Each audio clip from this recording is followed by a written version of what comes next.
galera, bom dia, boa tarde, boa noite, boa madrugada. Meu nome é Sidney Martins, sou professor de língua portuguesa aqui do LAC Concursos, um dos melhores sites de videoaulas do Brasil, quiçá das Américas. É com imenso prazer que hoje nós vamos trabalhar dois assuntos sempre presentes em provas, porém extremamente perigosos.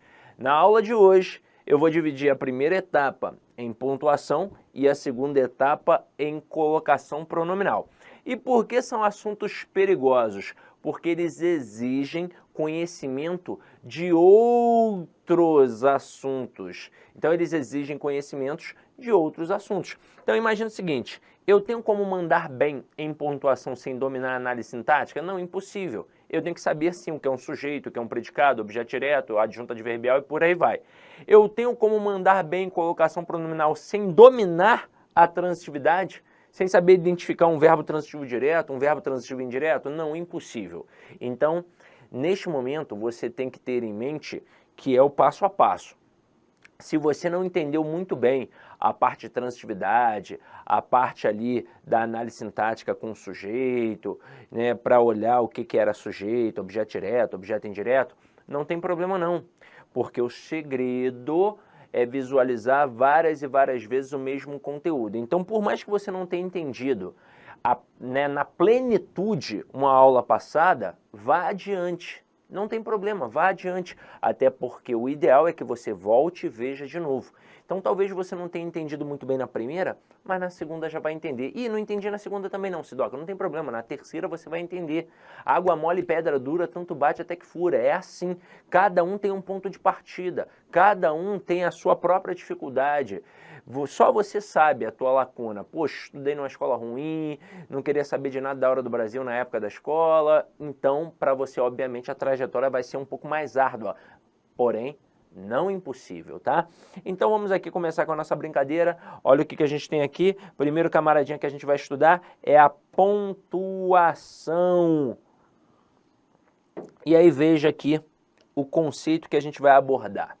Chamamos de pontuação o uso de sinais para marcar na escrita pausas e mudanças de entonação típicas da fala. Então veja aqui 3 exemplos com as mesmas palavras, só que eles apresentam pontuação diferente. Na primeira eu tenho um ponto, que a gente tem o hábito de chamar de ponto final, mas esse ponto só se chama de ponto final quando realmente é o último ponto do texto, então aqui eu até posso chamar de ponto final. Depois eu tenho um ponto de exclamação e depois eu tenho um ponto de interrogação. Então na primeira frase, eles fecharam a porta. Na segunda frase, eles fecharam a porta.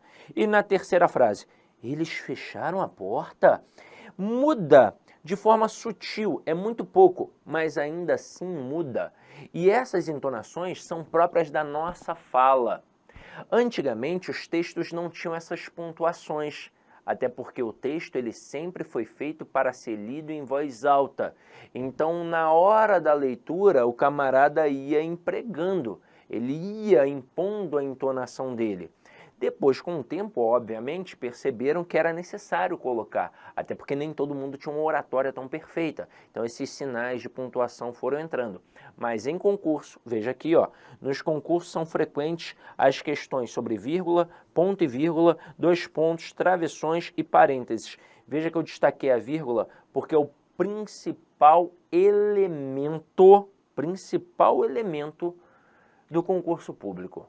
É a vírgula. E por que a vírgula é o principal elemento? Porque na época da escola, muitos de nós não aprendemos da forma adequada. Muitos de nós, inclusive, aprendemos que a vírgula era uma pausa de respiração. Então, quando a frase fica muito grande, o camarada vai lá e coloca uma vírgula. Senti vontade de dar uma respirada. Só que vírgula é processo sintático. E olha isso daqui. A vírgula serve para marcar rupturas da ordem direta. Sujeito, verbo, complementos verbais. E aí, olha essa observação. Não há vírgula, exceto para marcar elementos intercalados. Como assim, Sidoca?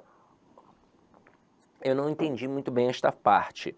Bem, galera, a verdade é que eu não posso ter vírgula para separar o sujeito do verbo, nem o verbo do complemento exigido por ele.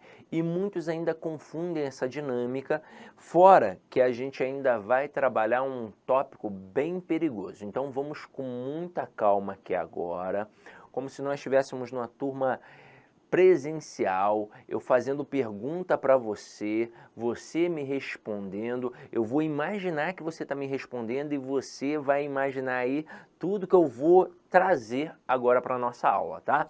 Então vamos lá. Olha a frase que eu vou colocar aqui. Se eu colocasse assim, ó, os alunos do LAC fizeram um simulado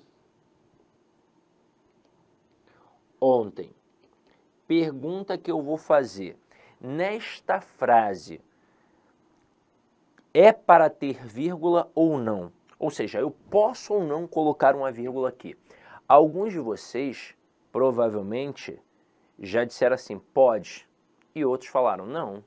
Quem falou não porque talvez tenha aprendido de forma equivocada o motivo de não interromper a ordem direta, porque provavelmente você aprendeu através do sistema SVC, e aí guardou parte da informação, e isso não é coisa de aluno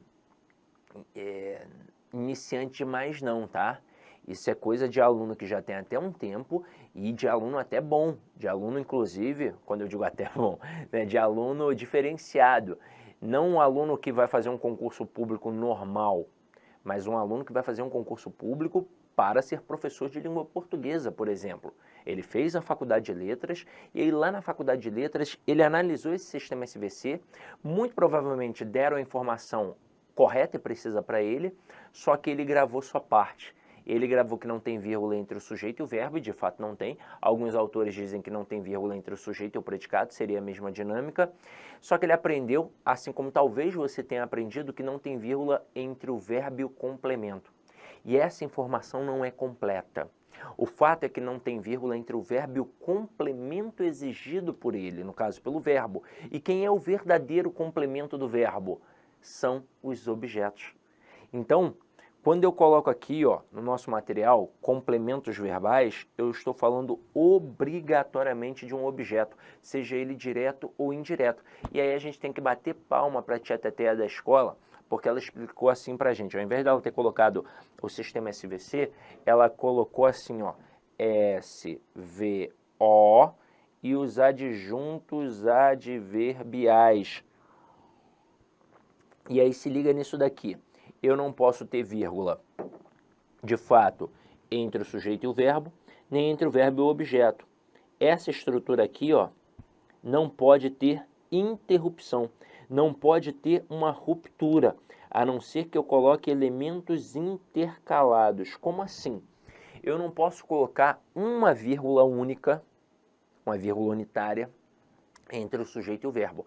Mas se eu colocar uma estrutura intercalada ali, eu posso colocar duas vírgulas. E aí dessa forma, colocando duas vírgulas, eu não vou trazer uma interrupção. Então não vou interferir na conexão que existe entre esses elementos. Mas vamos com calma. Agora, tá vendo esse camaradinho aqui no final? Ele é um adjunto adverbial. Nessa situação ele é uma mera circunstância e a posição original dele é no final da frase, quando a gente tem uma frase em ordem direta. Aqui cabe uma vírgula, que é uma vírgula que a gente chama de facultativa. Esta informação já te torna um candidato diferenciado, tá? E aí, neste momento, que eu tenho essa vírgula facultativa, ela é facultativa mesmo. Então, eu posso colocar aqui, ó, uma vírgula antes do ontem. Isso só mostra que a gente tem que fazer uma avaliação sintática enorme. Então, vamos lá, ó. Aqui está o verbo. Quem é o sujeito? Os alunos do LAC. Posso colocar vírgula entre o sujeito e o verbo? Não, em hipótese alguma. Sidoca, e esse do LAC? Eu não poderia colocar entre vírgulas? Não.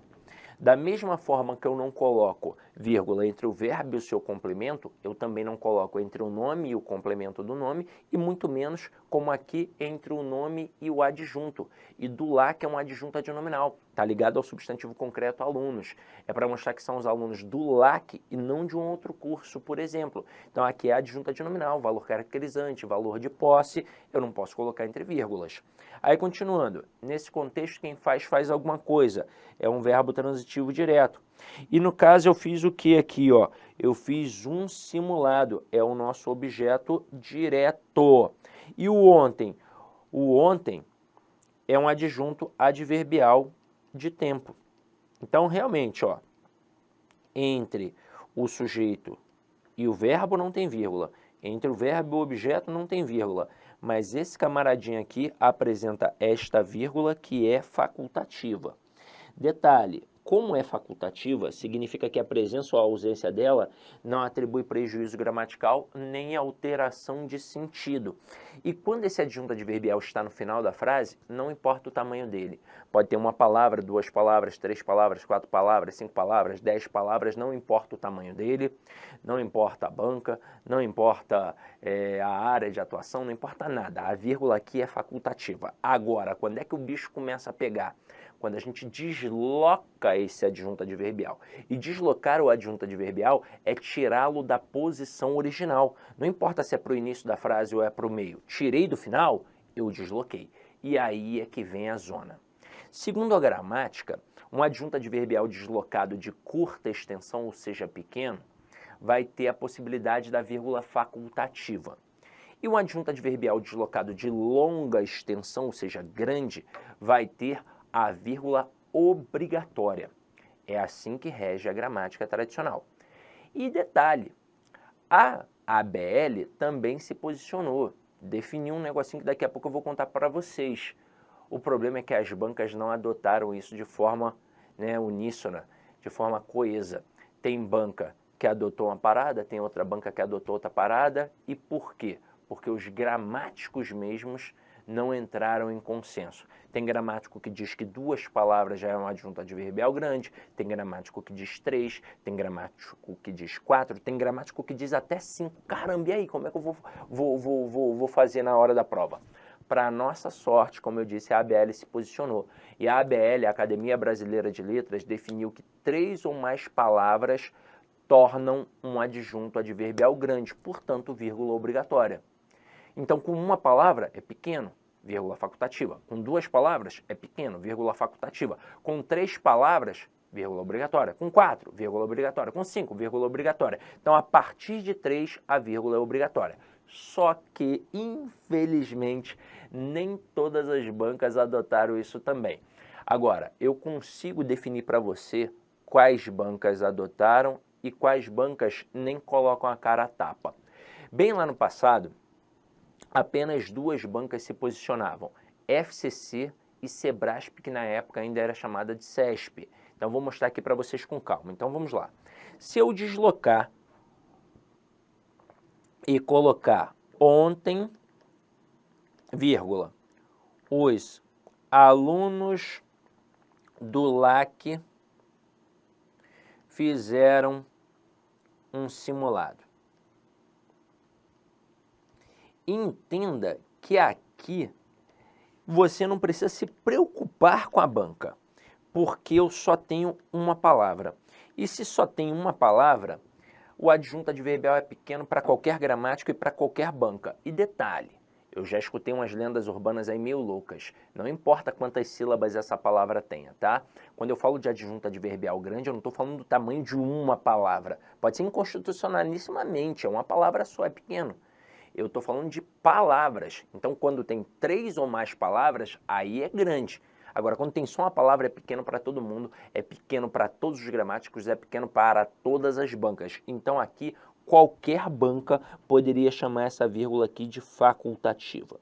Qualquer banca.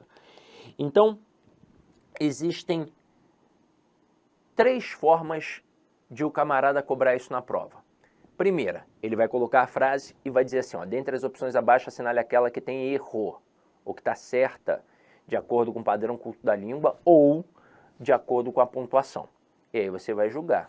uma vírgula como essa aqui, que é facultativa, a presença dela ou a ausência dela não vai fazer a menor diferença. Segunda possibilidade, ele vai falar escrachadamente vírgula facultativa, vírgula obrigatória. Como só tem uma palavra, vírgula facultativa. Terceira possibilidade, ele vai trabalhar a justificativa. Por que aqui tem uma vírgula? Para isolar, para destacar, para marcar um adjunto adverbial temporal deslocado. Mas olha o que eu vou falar aqui para você. Não necessariamente o avaliador tem que colocar que é para destacar um adjunto adverbial temporal deslocado. Deslocado. Ele não precisa fazer isso. Não precisa. Até porque o intuito desta primeira vírgula que nós apresentamos aqui é o mesmo. É destacar e enfatizar um adjunto adverbial. Esse destaque nunca é à toa. Imagina, por exemplo, que alguém no LAC reclame: os alunos do LAC não estão fazendo simulados. Aí eu, por exemplo, vou produzir um documento para reportar isso à direção do LAC. Eu vou colocar: os alunos do LAC fizeram simulado, vírgula, ontem.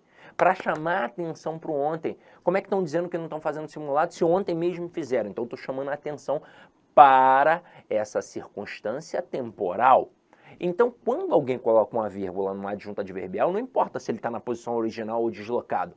É com o intuito de dar um destaque. É com o intuito. Então vai mudar a semântica? Claro que não. Eu vou continuar entendendo Olá, que meus foi amigos, minhas amigas. Inicialmente eu peço desculpas por interromper os seus estudos, mas essa playlist especial que a LAC Concursos fez especificamente para o concurso da Banrisul 2022. Nessa playlist nós vamos colocar 200 videoaulas do nosso curso. Só que o nosso curso tem mais de 200 aulas, isso garanto para você. Gente, essas aulas são demonstrativas, é para você ter conhecimento da qualidade e a seriedade que nós trabalhamos aqui a questão de concurso público. Você quer assistir o restante dessa videoaula? Você quer fazer o nosso curso completaço? Cara, ponta a ponta do edital, papo reto para vocês, um investimento apenas 10 parcelinhas de R$200, é isso mesmo, 10 parcelinhas de R$200, você vai assistir na nossa plataforma, você vai ter direito, olha só, ao personal coach. O que é o personal coach? É o estudo em regime de metas. Ali nós iremos organizar toda a sua vida no site, a gente vai fazer um painel de controle tipo amarelo, vermelho, verde porque você cumpriu a meta, vermelho porque você está devendo e amarelo porque cumpriu parcialmente a meta, que são atributos importantes na caminhada aí de quem quer ser aprovado, beleza, galera? Então, vem, não fique bravo comigo aí, porque interrompi essa aula sua, mas é uma aula demonstrativa do site lá Concursos, tá certo? Clique aqui embaixo, fale com nossos atendentes ou faça diretamente a sua matrícula, você não vai se arrepender. Forte abraço, fique com Deus, tchau, tchau.